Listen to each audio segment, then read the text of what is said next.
এটা তো আপনার নাটকের মানে আপনার ডিরেকশনের লাস্ট সিন, তো ফিল কি ভাই এই নাটক? ফিলিং আলী, ওই যে আস্ক আলী, আলীকে জিজ্ঞেস করো। নেক্সট টাইম পাবেল ভাই ক্যামেরা চাইলে ক্যামেরা দিয়ে যাবে না। আচ্ছা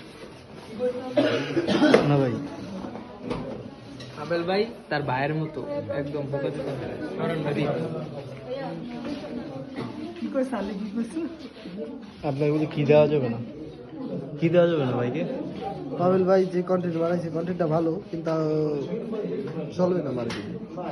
কি কি ভাই? আপনি যে অভিনয়টা করেছেন সেই অভিনয়টা আসলে অনেক ভালো লাগছে, কিন্তু খুবই কষ্টের বিষয় যে আপনি অভিনয় কোনো পেমেন্ট পাইবেন না। কিন্তু ভাই সিনেমাটা যে পাবেল ভাইকে কোনো কিছু বলেন? ডায়লগটা বাইরে দিলে ভালো হতো। কারণ হচ্ছে এখানে তো আমি তো ডায়লগ দিব uncommon. Pavel is the best, 9 x